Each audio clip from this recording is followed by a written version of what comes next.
모두가 다 악한 사람 때문에 억울하고 힘든 일들을 한두 번은 다 당해 보셨을 겁니다.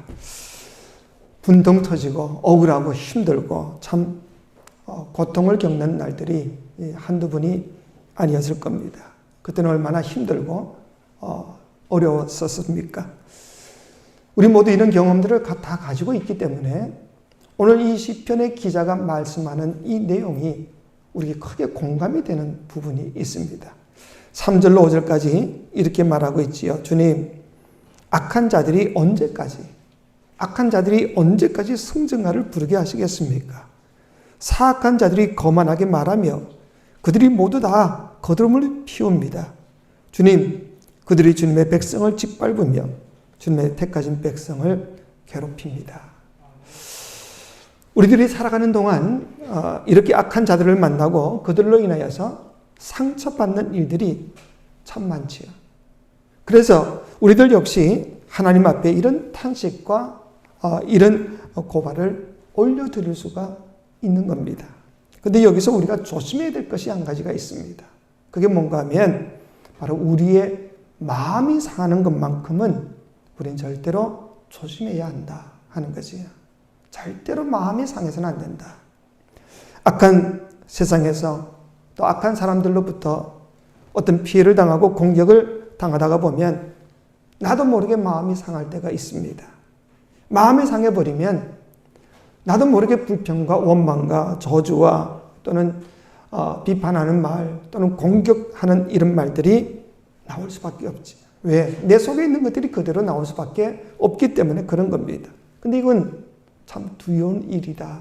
그 말이지요. 세상이 너무너무 악하기 때문에 사실은 이 악한 사람들로 인하여서 우리가 피해를 입을 수는 있겠지만 결코 우리의 마음만큼만은 상하지 않도록 조심할 수 있어야 한다 하는 거지. 미국 발레계의 혜성처럼 나타난 20살의 뉴욕 발레단의 천재 무용수 월터 패트릭 비셰가 있습니다. 이 친구가 뉴저지에 있는 자기 아파트에서 시체로 발견이 됩니다. 죽음의 원인은 뭐냐? 약물 과다 중독증이었습니다. 그런데 그 장례식장에 한 여인이 찾아와서 통곡을 하며 우는 겁니다. 그러면서 하는 이야기가 내가 너를 죽였다. 이 의미 때문에 내가 그렇게 죽게 되었구나. 너희 아버지가 갑자기 소리 지르고 물건을 집어 던지며 욕설을 퍼부을 때 내가 너무 마음이 상해서 나도 모르게 너를 때리고 욕했구나. 알고 보면 내 아버지도 내 할머니에게 피해를 입은 희생자란다. 내가 화가 나고 짜증이 난다고 너를 그렇게 욕하고 때리지만 않았더라면 너가 그렇게 슬픈 인생은 살지 않았을 텐데 몸부림치며 통곡을 하는 겁니다. 사실 이 여인은 이 비셔의 어머니로서 교회 학교 교사도 되고 또 성가대 대원도 하는 아주 독실한 크리스찬이었습니다. 그럼에도 불구하고 그가 폭력적인 남편으로부터 받은 상처와 그 아픔으로 인하여서 마음이 상해 있었던 겁니다. 그래서 아이가 조금이라도 잘못하면 그 남편에게 받았던 스트레스를 그 아이에게 다 푸는 겁니다. 감정 조절을 못하고 물건을 집어 던지고 아이에게 욕을 하고 매를 태운 겁니다.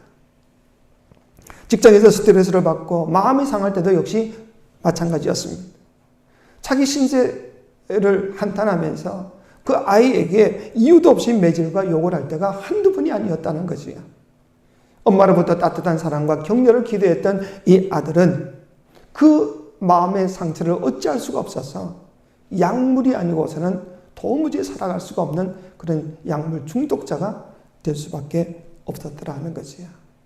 여러분, 우리 모두가 다 이 악한 세상의 희생자일 수는 있겠지만 내 상한 마음을 그대로 내버려 둬서는 결코 안 된다 하는 겁니다.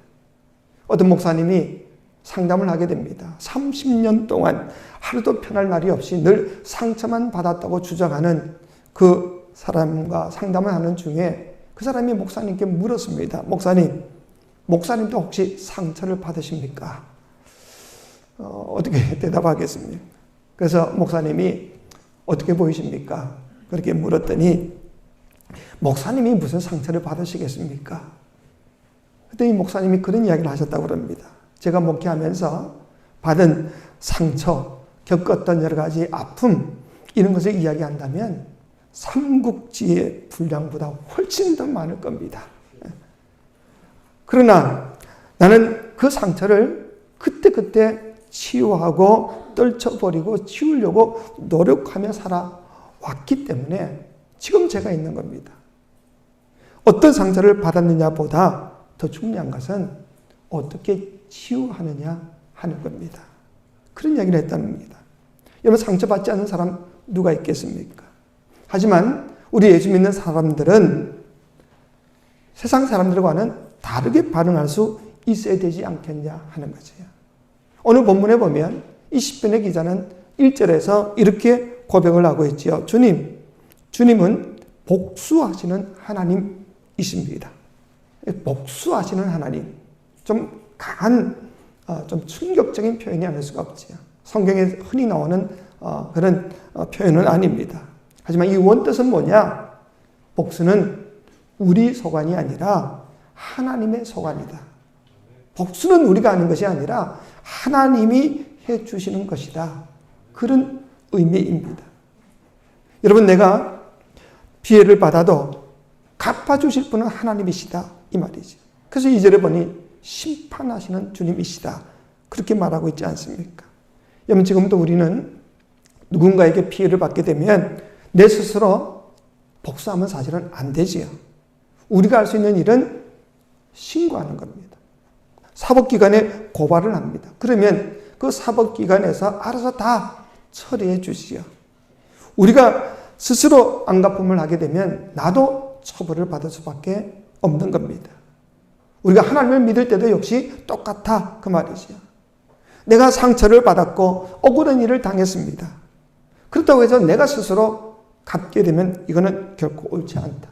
복수는 하나님이 하는 것이다. 심판은 하나님이 하시는 것이다. 하나님께 모든 것을 맡기면 하나님이 책임져 주심을 믿으시기 바랍니다.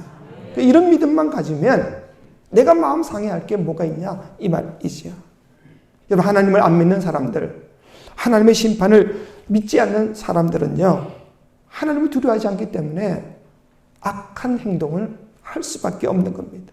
하나님이 살아있고 하나님이 심판하신다는 것을 안다면 어떻게 그렇게 악한 일을 할 수가 있겠습니까? 오늘 보면 6절로 7절에서도 그들은 과부와 나그네를 죽이고 고아들을 살해하며 주가 못 본다. 야곱의 하나님을 생각지도 못한다 하고 말합니다. 이렇게 하나님을 안 믿는 사람들, 그래서 하나님의 심판을 두려워하지 않고 악을 행하는 사람들이 우리 주변에 얼마든지 많이 있지 않습니까? 저들은 하나님을 믿지 않으니까 그렇게 악한 일을 행할 수가 있지요.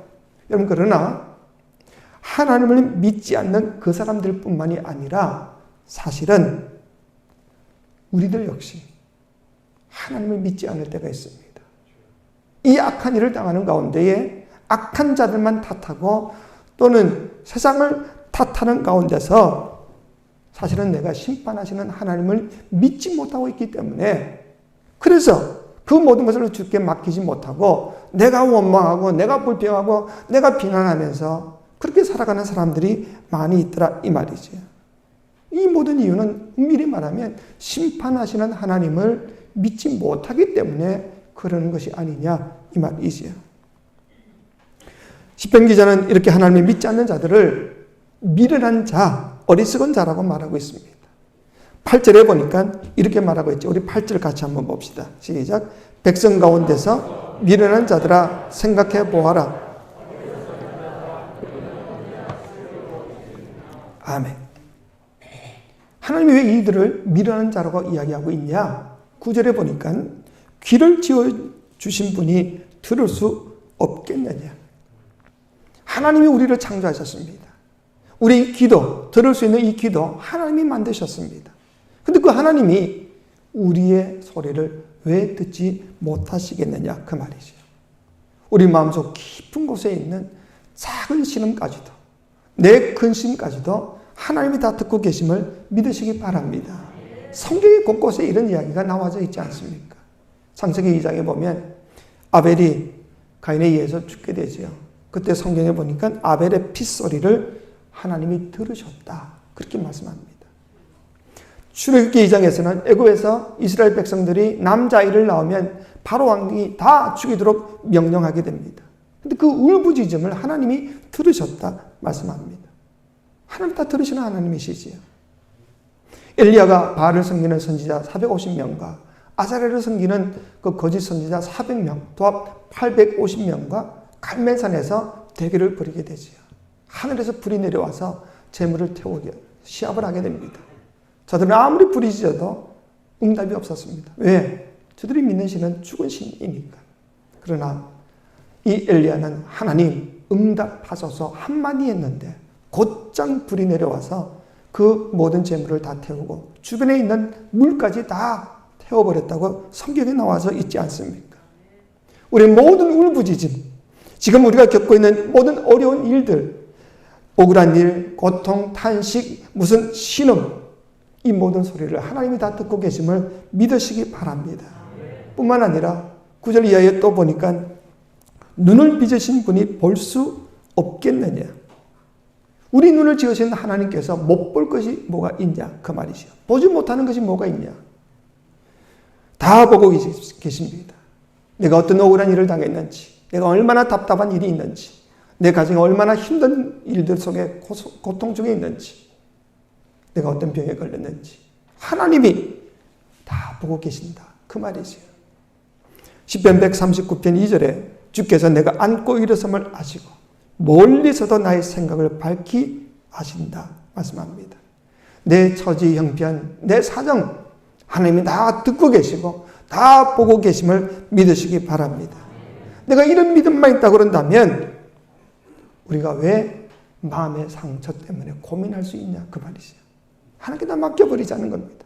내 사정 형편 다 아시는 하나님이 다 듣고 계시고 보고 계시고 살피시고 계신다고 그런다면 내가 염려할 게 뭐가 있냐. 그렇기 때문에 내 마음의 상처는 자연적으로 치유될 수가 있는 겁니다. 문제는 하나님이 정말 나를 지켜보고 계시고 내 모든 신앙까지 다 듣고 계신다는 것이 분명하게 믿어져야 되는 거지. 이게 바로 믿음입니다. 근데 우리가 진짜 걱정해야 될 것은 이 악한 세상만이 결코 아닙니다.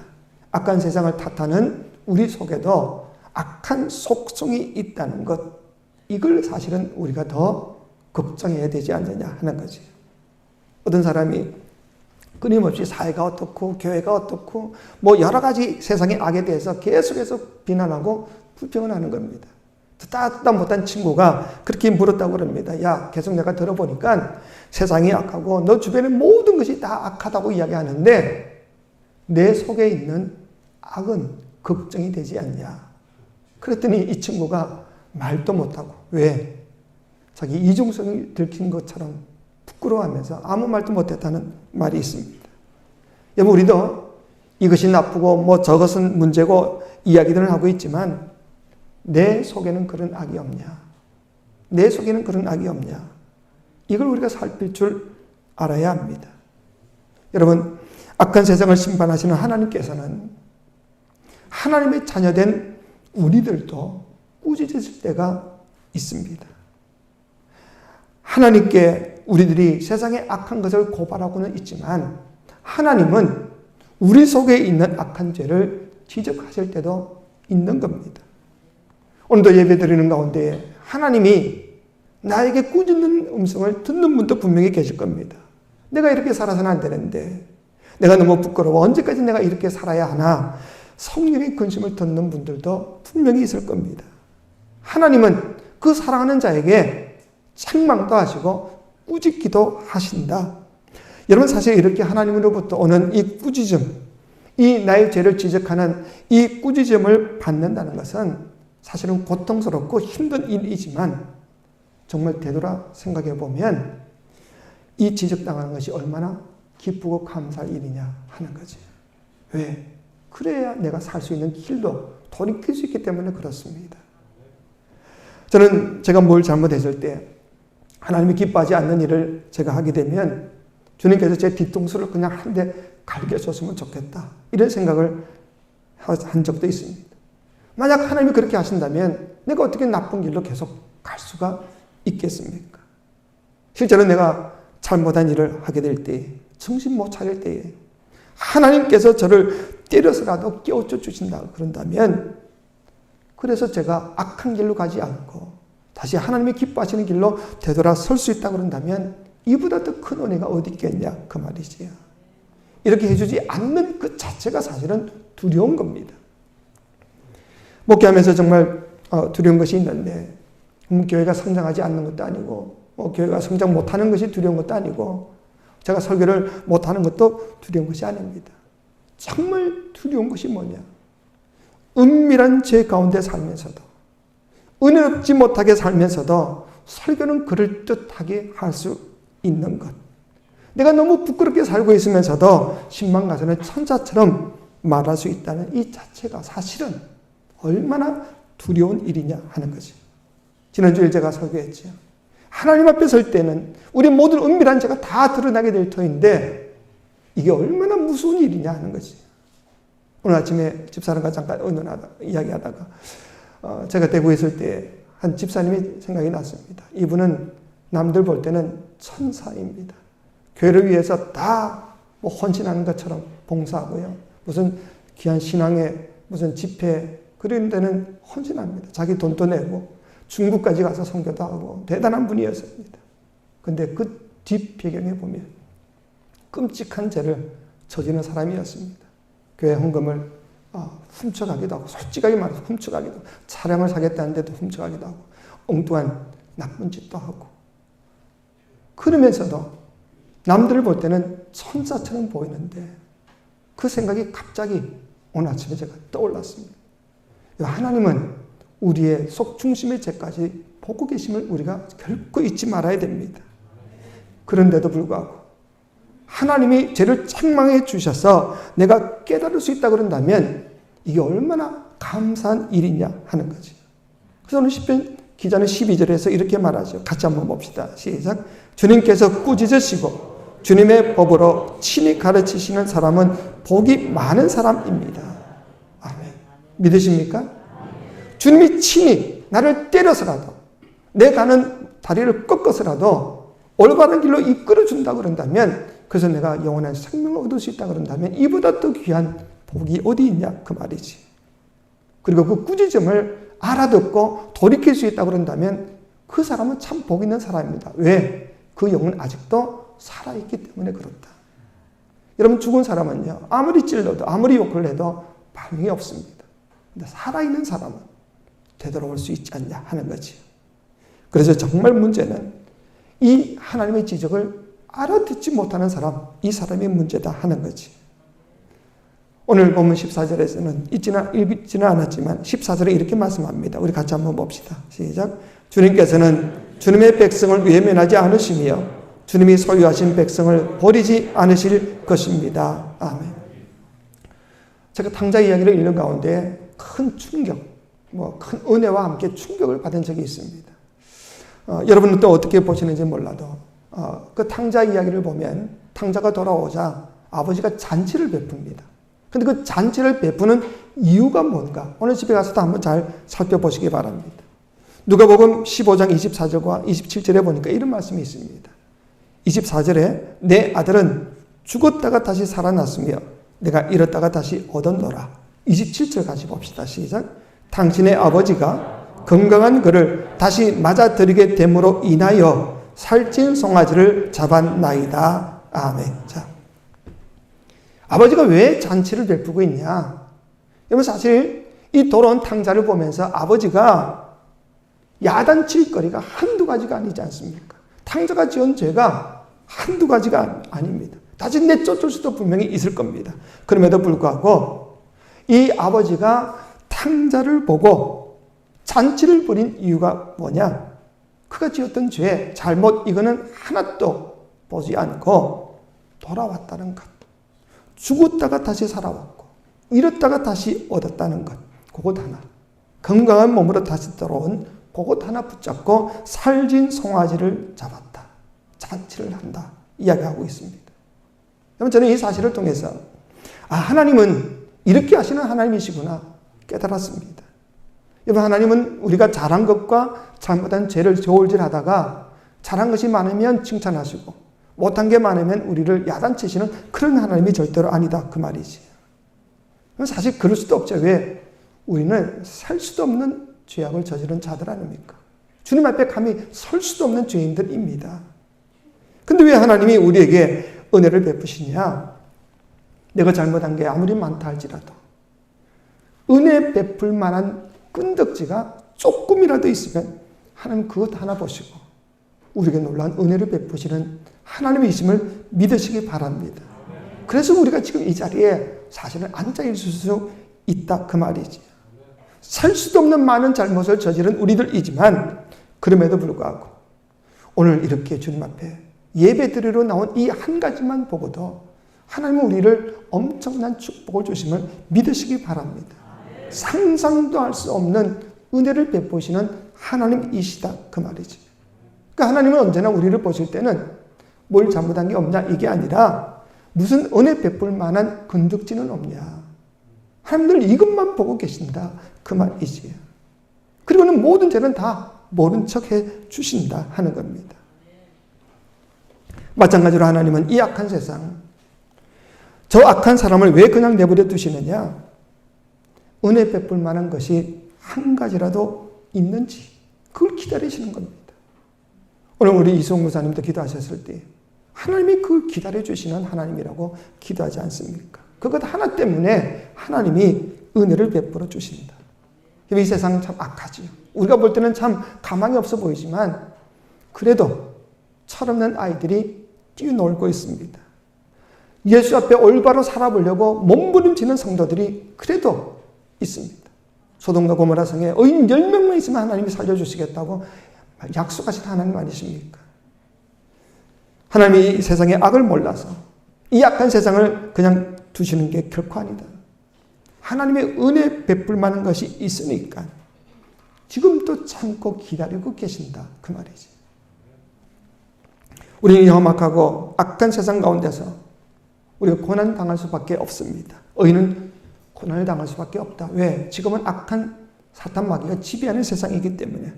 그럼에도 불구하고 하나님이 왜 그냥 내버려 두시느냐? 또 하나의 이유가 있는데 그건 바로 고난이 우리에게 유익을 줄 수 있기 때문에 그런 겁니다.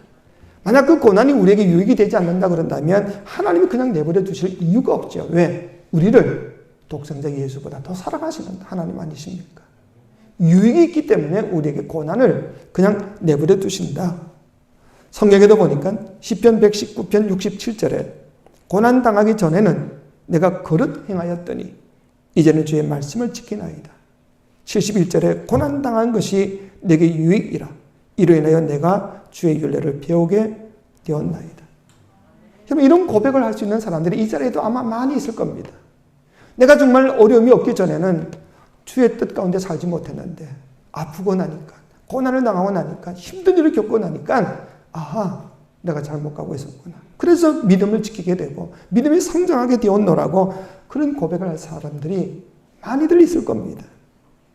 도정환 시인의 시 가운데 사람은 누구나 꽃이다라는 시가 있습니다. 여기 보면 이런 이야기가 있습니다.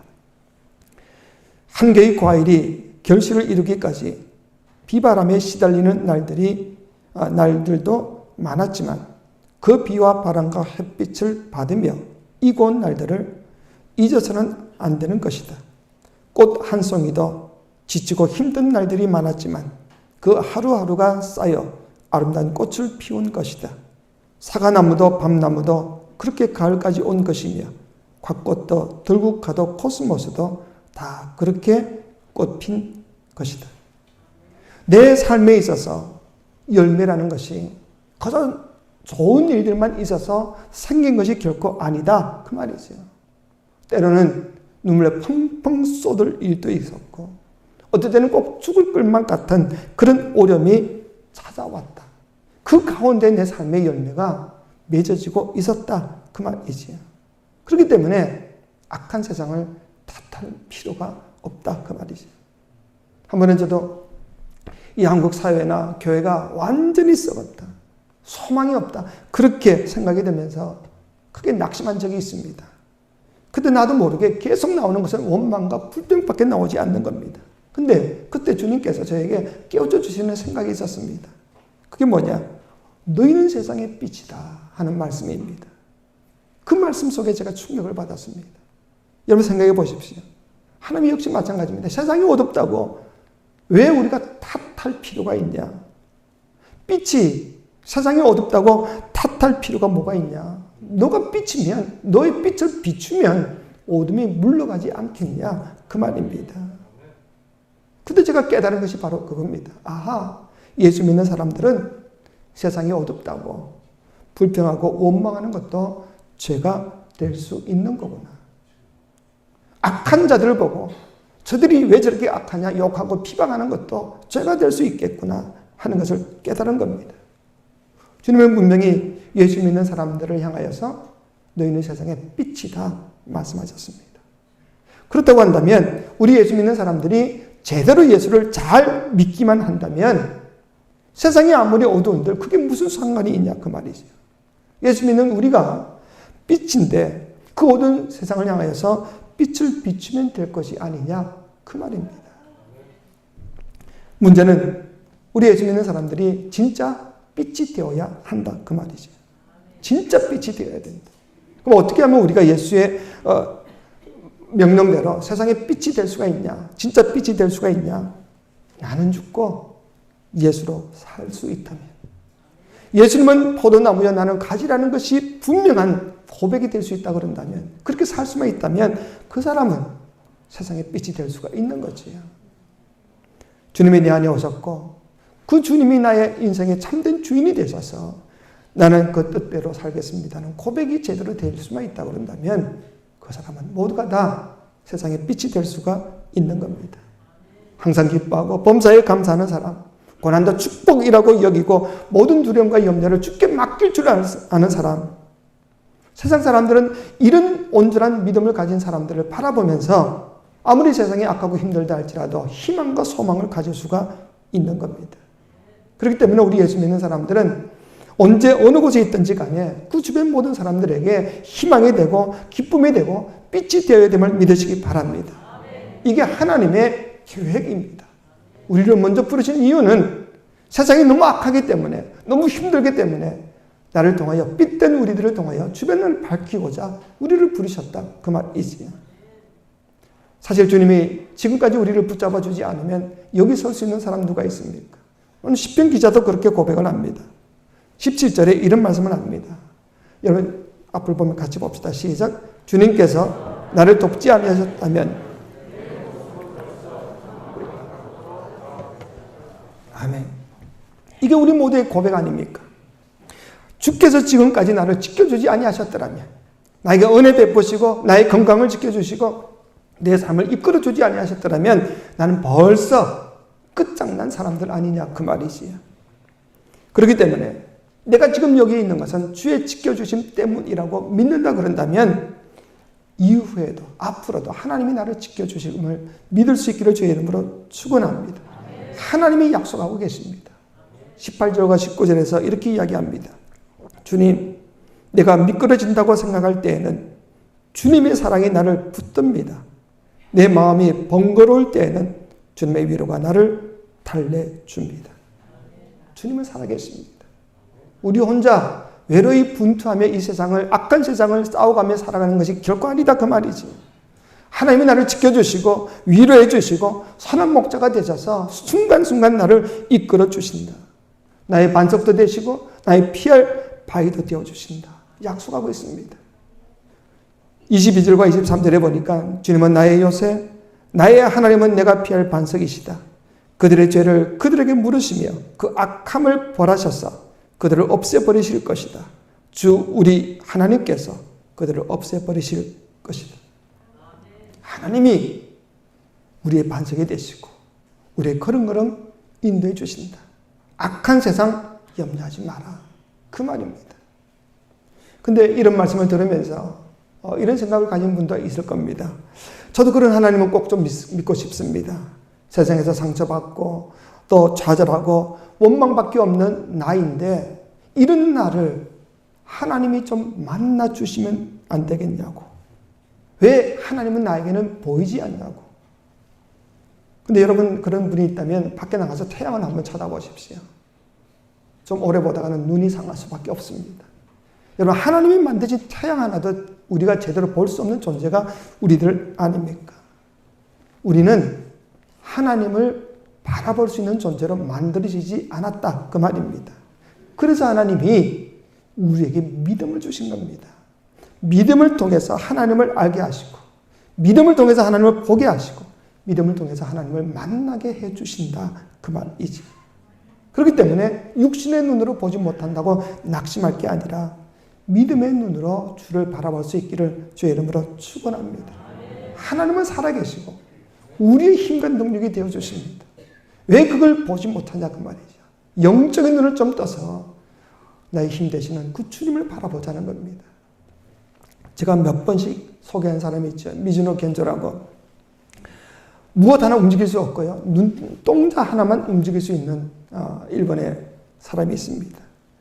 이 사람이 자기 의사를 표현할 때는 눈동자를 굴려가면서 이야기할 수밖에 없는 사람인데 그 사람이 쓴 시 가운데 그렇지는 않아라는 시가 있습니다. 걸어가는 사람은 나 혼자 그렇지는 않아 나의 연약함을 아시는 주님이 나와 함께 걸어가신다. 고민을 하는 사람은 나 혼자 그렇지는 않아 나의 연약함을 아시는 주님이 나와 함께 고뇌하신다. 기도 드리는 사람은 나 혼자 그렇지는 않아 나의 소원을 아시는 주님이 나와 함께 기도하신다. 여러분 한번 생각해 보세요. 아무것도 움직일 수 없고 그저 눈만 깜빡거릴 수 있는 이 사람이 주님이 나와 함께 계신다고 고백할 수 있었다 그런다면 우리는 사실은 멀쩡하지 않습니까? 가고 싶은 데 마음대로 가고 먹고 싶은 건 마음대로 먹고 내 할 수 있는 건 다 하는 우리는 왜 원망과 불평 속에 사냐 그 말이죠. 주님이 나와 함께 하신다는 이 믿음이 우리에게도 와 닿을 수 있기를 주의 이름으로 축원합니다. 도무지 마음에 풀리지 않는 일들로 인하여서 고민하는 분들이 계십니까?